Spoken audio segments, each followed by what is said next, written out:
Terry Vaux is not just one of the nicest young men you'll ever meet, he's also one of the most courageous. 4 years ago, he was playing backyard basketball when a brick wall collapsed on top of him. Terry's injuries were horrific. Both his hands and left leg were completely severed. But in a world-first operation, a team of brilliant Perth surgeons reattached his limbs. I first met Terry in the days following the surgery as he began his long recovery. And even then, his unstoppable spirit shone through. Terry's now 14, and as you'll see, he's one very inspirational young man.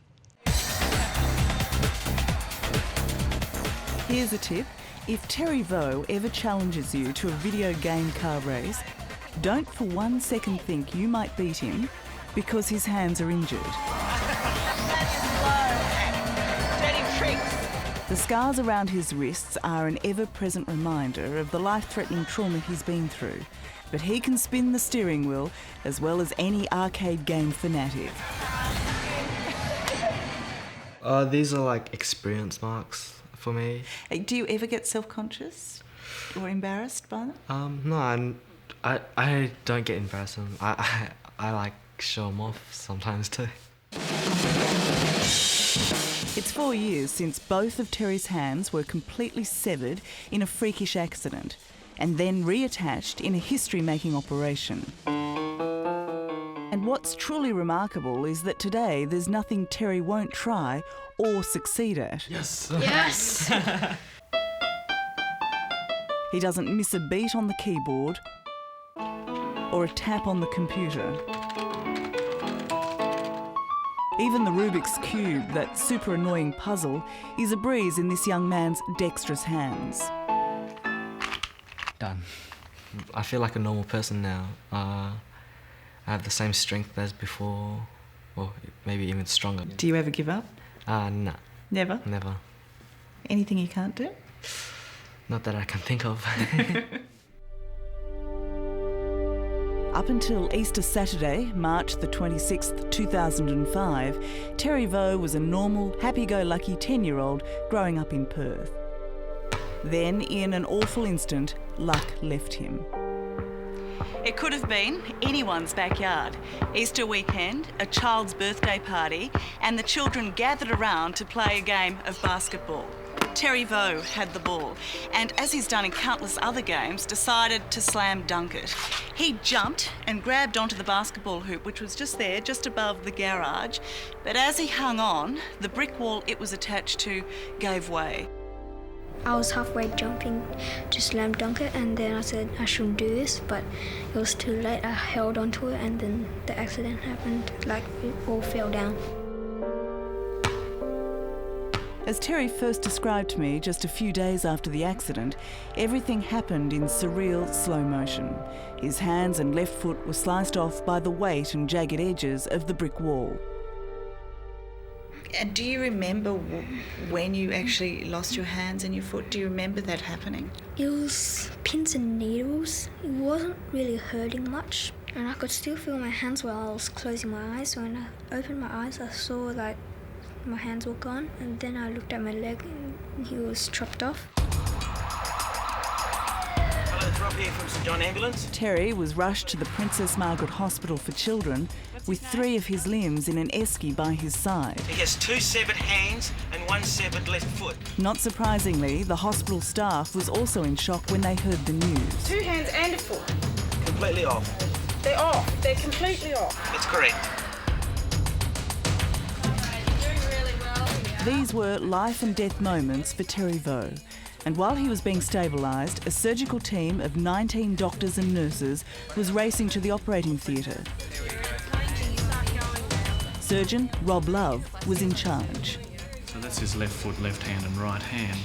Just on his left foot, you'll see that the foot's actually come off about 7 centimetres above the ankle joints. Looking at these x-rays, Terry's hands and foot so perfectly intact, yet so completely detached, you see what an enormous job the doctors faced. Yeah. If you look closely, the shoe is still on. That's the sole of the shoe, and this is the strapping of the shoe.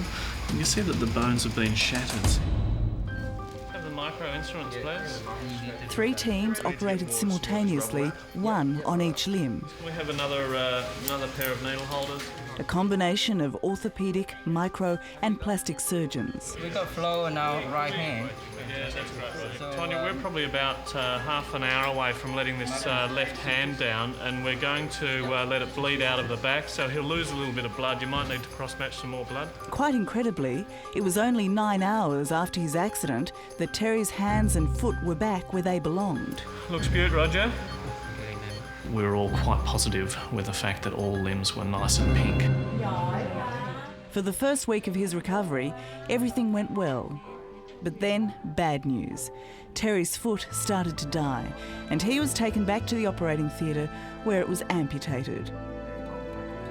That setback, though, losing his foot permanently, was in fact a blessing in disguise. When Dr. Love came in and said, "We have a problem with your foot," Yes. how did you feel about that? Okay, because when I said I'll take my foot off and put a prosthesis on, you have your leg faster and you can run sooner. I said, yeah, I would like to have that.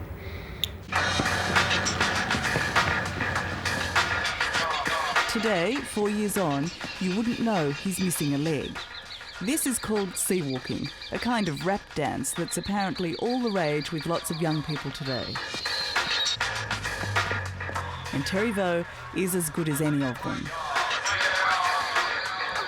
Since I only got one leg, it encourages me to do it more and to be like on equal level to others sea walkers which have 2 legs, and or even maybe even higher than that.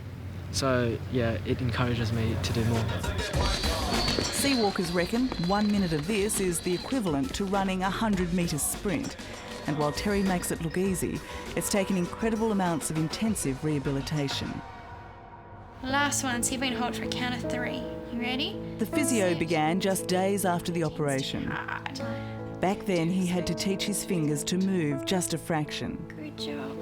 Well done. But Terry never gave up, and what always shone through was the extraordinary willpower and good nature of this gentle 10-year-old. Now I know how brave I am and how positive and happy I am to be alive and to have all my hands back. And to learn that about yourself, what's that like? Really exciting and pretty cool, yeah. Wait, look! 6 months after nearly dying in the unluckiest of accidents, and you wouldn't believe it, Terry Vo returned to the basketball court, completely unfazed by the circumstances. It's in! You haven't been doing any slam dunking, have you? No, not yet. Not yet. You told me you were never going to do it again. Nah. He shoots. And that's been the most astounding part of his recovery, the complete lack of psychological scars. You said to me when we first met that you felt lucky, that it could have been much worse. I was lucky that my friends didn't get hurt and it didn't chop my head off. I look up to his attitude to life, and I think that we're all here for such a short time, that to have a good attitude to life is extremely important. G'day. Hey. Good to see you. Yeah. Come over here. All right. Today, Terry Vo is just as mentally positive as ever. Just do this for me again, and go like that. And his physical progress is so good, visits like this to surgeon Rob Love are a rarity. On that side, that one. Overall, I think Terry would be in the order of 80% of what he was pre-injury. Having said that, however, if you have a look at what he was able to do functionally back then and what you would expect him to do functionally now as a teenager, he's able to do all of those things. So you'd say, well, look, he's actually got 100% function.